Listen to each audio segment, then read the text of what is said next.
médico que atiende a los pacientes y que ha vivido desde el principio las olas del COVID y que las reflexiones que necesitamos nuevos fármacos antivirales para el manejo de esta enfermedad. En resumen, podríamos decir que necesitamos nuevos antivirales, en primer lugar, porque la epidemia no ha desaparecido. Como ha comentado el doctor García Sastre, la respuesta inflamatoria de las nuevas variantes, la respuesta inflamatoria no es tan acusada como en las primeras olas de la enfermedad, en la que existía una enorme respuesta inflamatoria. Utilizábamos fármacos antiinflamatorios como tocilizumab, varenicline, etc. Quizá lo relevante en estas fases de la enfermedad sea el uso de antivirales, pero los antivirales que usamos en la actualidad, como también ha presentado por encima, tienen algunas limitaciones. Por ejemplo, no son extraordinariamente eficaces desde el punto de vista clínico. Existe el riesgo potencial de desarrollo de resistencias a los fármacos. Tenemos fármacos antivirales, pero necesitamos probablemente más por vía oral para usar en pacientes que no están en una situación grave, pero que no tengan interacciones farmacológicas, que es una limitación importante para el uso de Paxlovid, por ejemplo. Y para los pacientes que finalmente ingresan en el hospital necesitamos antivirales potentes que puedan utilizarse con seguridad para el manejo de estos pacientes. Digo que la epidemia no ha cesado todavía y de hecho hay gente que insinúa que estamos en el comienzo de una octava ola. Como ven, el número de pacientes en las últimas semanas se ha incrementado y cabe la posibilidad de que esto sea el anticipo de algo que pueda venir en las próximas semanas. El COVID aún no se ha ido. No se ha ido y continúa representando una importante mortalidad en los pacientes. O sea, obviamente esto no es lo mismo que en las primeras oleadas. Fíjense en las líneas redondas rojas, estos círculos. Estos círculos ven que la mortalidad entre los pacientes hospitalizados sigue siendo significativa en personas por encima de los 80 años. No desde luego como en las primeras horas, pero la mortalidad de los pacientes que ingresan en el hospital por COVID en este momento es superior al 10%, que es una mortalidad significativa. Desde luego no es la misma enfermedad que tuvimos en los primeros meses de 2020. Existe la amenaza real de nuevas variantes y ya se insinúan nuevas. En principio lo que parece es que estas variantes lo que tienen fundamentalmente es una mayor capacidad de transmisión. De momento no tienen una mayor capacidad que sepamos de producir una mayor respuesta inflamatoria, una mayor enfermedad. El número de ingresados, como digo, tiene un lento y un progresivo ascenso, y esto sucede en el contexto de unos sistemas sanitarios que están sobrecargados, como saben muy bien. La inmunidad protectora que generan las infecciones previas o las vacunas es transitoria. Sabemos que al cabo de unos meses las vacunas pierden su efecto, particularmente en algunos pacientes, y las recomendaciones en este momento vigentes de dosis de refuerzo en pacientes vulnerables, no hay una gran adherencia por los datos que disponemos, ¿no? ¿Veis? Estos son los cambios en las características de los pacientes en las últimas horas, de tal manera que la mayor parte de las personas con más de 80 años están mayoritariamente vacunados, con lo cual eso atenúa un poco la severidad de la enfermedad y presentan, como ven en la parte derecha de la diapositiva, una menor necesidad de oxígeno.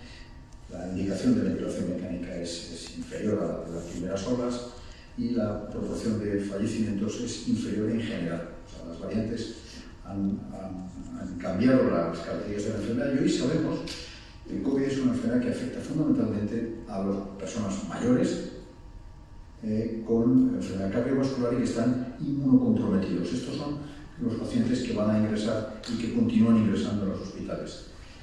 Las dosis de recuerdo de la cuarta dosis, en concreto el refuerzo de la vacuna, muestra en los ensayos que se han publicado un efecto al menos transitorio en la eficacia clínica. El número de ingresos se reduce en las personas que reciben una vacunación, pero la adherencia, como les decía, a las vacunaciones, a las dosis de recuerdo, no es muy alta en este momento. Estos son datos globales, obviamente no están segmentados con población vulnerable, pero un poco más del 50% de las personas que deberían recibir la vacuna la han recibido, la cuarta dosis. Y realmente el COVID sigue siendo una amenaza real para los inmunodeprimidos, particularmente aquellos pacientes que están recibiendo tratamientos inmunosupresores, pacientes con neoplasias hematológicas o esteroides. Esta es una diapositiva clásica que pone de manifiesto cuál es la respuesta. Estos son datos de las primeras horas, pero está claro que el COVID es una enfermedad que tiene una mucha mayor gravedad en personas inmunocomprometidas, de tal manera que veis que la diferencia en cuanto a mortalidad es significativa. Y datos de las Cortes españolas confirman estos datos. Veis que en esta corte de pacientes españoles, veis que los pacientes inmunosuprimidos, con estas condiciones que señalaba antes, tienen un riesgo de morirse aproximadamente casi 2 veces más. Particularmente aquellos pacientes que tienen neoplasias hematológicas, reciben esteroides de manera crónica, y por tanto, esa es una población particularmente vulnerable. Sabemos que las variantes actuales, en este esquema clásico que se conoce tanto, hay una fase naturalmente viral, porque la enfermedad no es una enfermedad autoinmune, es una enfermedad producida por un virus que desencadena una respuesta inflamatoria. Esta respuesta inflamatoria es menos acusada, como sabemos, ¿no? Es decir, no tienen tanta actividad inflamatoria, pero por tanto lo relevante sería utilizar fármacos que actuaran sobre esta fase viral. Los fármacos que disponemos en la actualidad son estos: el remdesivir, Paxlovid o Molnupiravir. Los anticuerpos monoclonales han perdido en este momento vigencia porque las variantes actuales han perdido eficacia frente a estos fármacos, por tanto disponemos de estos tres. Y en enfermedades infecciosas solemos utilizar un marcador subrogado, que es la carga viral, la cantidad de virus que hay presente en secreciones respiratorias. De algún modo, y esto es algo realmente enigmático, en ensayos clínicos, no son estudios observacionales, veis, por ejemplo, el remdesivir, que es el fármaco que tiene una mayor indicación, todas las agencias lo han aprobado para el uso en el COVID, veis que no tiene un efecto significativo sobre la carga viral del SARS-CoV-2 en comparación con placebo, lo cual es algo realmente, pues, que realmente genera mucha duda, ¿no?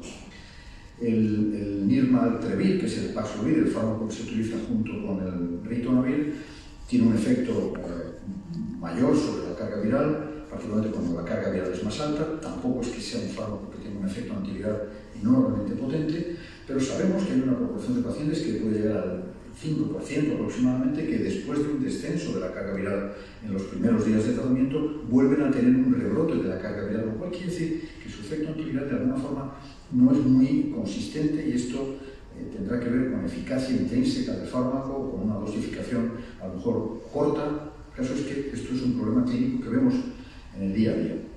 El Molnupiravir es otro fármaco que tiene una eficacia clínica que ha permitido su aprobación. Es verdad que veis que el efecto sobre la muerte o la hospitalización, que fue el endpoint principal de estos ensayos clínicos, no hay una diferencia muy grande, se cruzan los intervalos de confianza.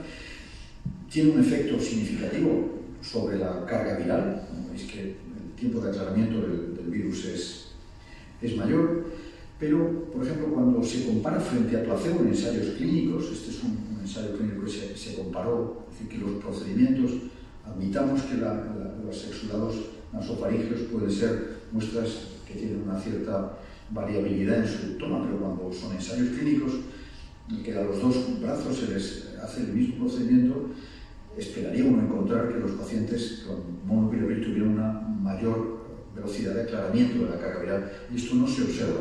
Desde luego el aclaramiento es mayor en pacientes vacunados que no vacunados, lo cual quiere decir que la inmunidad contribuye algo al aclaramiento de los virus, pero esto es algo enigmático y sinceramente limita un poco la utilidad de estos fármacos.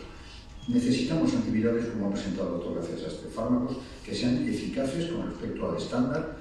El resultado, sinceramente me ha gustado mucho su presentación, ha sido enormemente didáctica. El efecto de la prilidepsina no tiene nada que ver con el del remdesivir, que es el fármaco que usamos en el día a día, ¿no? Si esto tuviera una traslación a la clínica, esto sería muy bueno para esos pacientes que siguen ingresando, que son vulnerables. Esperemos que el ensayo Neptuno, que planteaba autorizar a 609 pacientes, termine de reclutar pacientes fieles y que nos permita tener una idea clara de qué es lo que hace este fármaco frente al virus. Estas ideas prometedoras del fármaco deberían confirmarse en la clínica. Y más aún, El COVID es una enfermedad que, gracias a Dios, está en una fase residual y aunque sigue dando mucha carga y la seguirá dando, tenemos otros problemas en el mundo de las enfermedades infecciosas y las infecciones respiratorias. Ese mecanismo de acción de prilidexina, de inhibición de la F1A, que comparten, es un vicio oculto que tienen muchos virus el utilizar esta proteína para reproducirse, ¿no? Es decir, podrá ser útil en otras infecciones virales. Este mecanismo, que es inespecífico, no es particularmente utilizado solo por el SARS-CoV-2, sino que otros virus tienen este mismo mecanismo de acción, podrá ser útil en otras infecciones virales. Yo creo que, sinceramente, además de necesitar antivirales para el COVID, necesitamos antivirales para otras infecciones respiratorias. Por ejemplo, el virus de la influenza, el virus sincitial respiratoria y otros virus. Hay multitud de virus que pueden producir infección respiratoria que generan una enorme carga asistencial e importantes morbi y mortalidad. Son un problema no resuelto. ¿Veis? Por ejemplo, estos son datos de etiologías de infección respiratoria que obligan a ingresar a los pacientes. Veis que hay una proporción de pacientes, esto es antes del COVID, es que hay una proporción de pacientes que tienen gripe, pero que tienen también virus de infección respiratoria y otra serie de virus que en este momento no tienen, ninguno de ellos tiene ningún tratamiento sinceramente consistente, porque el virus de la influenza disponemos de niveles de la neuraminidasa, pero que a lo sumo reducen un poco la duración de los síntomas. No tienen realmente ningún efecto significativo sobre la mortalidad de la gripe. Veis que las infecciones respiratorias se asocian a una importante mortalidad global, no tanto como las enfermedades cardiovasculares o las neoplasias, pero fijaros, están en los primeros de la fila de las causas de muerte en general en el mundo antes de la época del COVID, y representan una enorme carga económica que es similar a la que puede producir la hipertensión y no muy lejana a la que produce el ictus o superior a la de la bronquitis crónica. Por tanto, esta es una necesidad médica no cubierta. En conclusión, la pandemia ha cambiado, no ha desaparecido, los pacientes ancianos y inmunodeprimidos son vulnerables, los fármacos que tenemos en la actualidad son en cierto modo inconsistentes, no son los mejores fármacos de los que necesitaríamos en este momento. Necesitamos fármacos potentes, seguros y eficaces, y la prilidexina podría ser una alternativa e hipotéticamente frente a otras infecciones respiratorias en la actualidad, y espero que os lancéis a desarrollar en este modelo de infección. Nada más. Muchas gracias.